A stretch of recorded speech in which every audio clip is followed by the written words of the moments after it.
한동훈 장관, 법무부 장관의 질문이 좀 집중되는 부분이 있었고 여기서 애창곡 원형 물어보는 질문도 받았습니다. 그 얘기 뭔지 좀 보시고 저희 토론 이어가 보도록 하겠습니다. 장관이 애창곡이 있습니까? 예? 애창곡이 있습니까?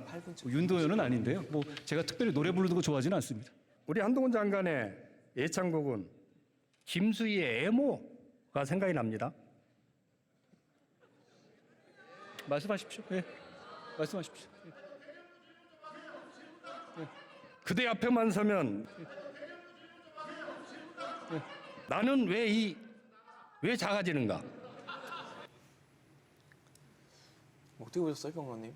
네, 뭐 윤도현 네. 씨 노래도 나오고 뭐 김수희 씨의 애모 노래도 나오고 뭐 중간중간에 좀 웃기는 장면이 나오면 네. 재미는 있긴 합니다만 네. 그렇게 대정부 질문 시간인데 사실 웃기지도 않았다는 것 같고 그러니까요. 그게 지금 좀- 이제 사실 한동훈 장관과 민주당이라든지 민주당뿐만 아니라 정치권 사이에 오고 가야 될 주제들이 상당히 많습니다. 무거운 게 많죠. 또. 네, 무거운 것도 많고 네. 뭐 가벼운 것도 있을 것 네. 같고 또 서로 칭찬해 줄 수 있는 부분도 있는 것 같은데 그런 것들보다는 굉장히 좀 그 말초적이라고 해야 될까요? 네. 그런 것들이 더 부각이 되는 안타까운 장면을 보는 것 같고 이제 국민의힘에서는 한동훈 장관에 대해서 이제 최전방 공격수로 거의 승인을 하는 분위기인데 근데 저는 국민의힘이나 그 강성 지지층한테도 말씀을 드리고 싶은 게 민주당 상대로 특히나 김의겸 의원이라든지 이런 의원들 상대로 잘하는 것이 자랑은 아니다.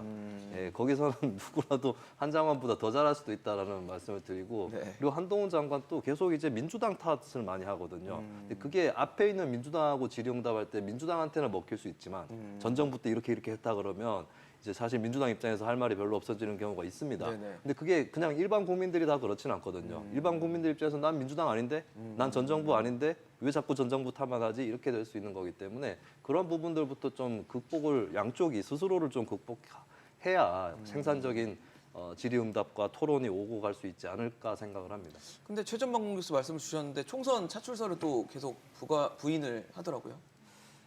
그거는 일단 정치인이 정치 안 한다고 할 때는 그때는 뭐 그런 입장일 거다라고 그 사람 속내를 짐작할 때는 인정을 해주는 게 맞는 것 같고 근데 그거와 별개로 이제 객관적으로 현재 국면과 흐름이라면 네네. 한동훈 장관은 정치를 하게 되지 않을까 이렇게 생각하는 국민들도 많이 있는 거죠.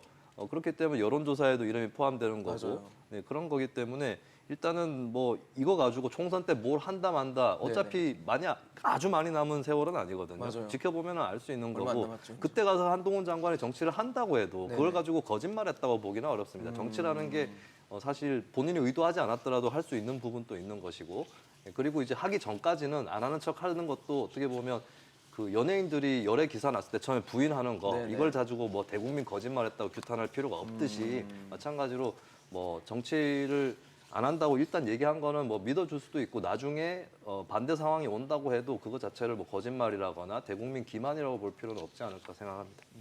변호사님, 뭐 박범계 의원은 마음이 콩밭이 아니라 여의도에 가 있다라고 해서 거의 사출을 네. 기정사실화하고 있더라고요. 네.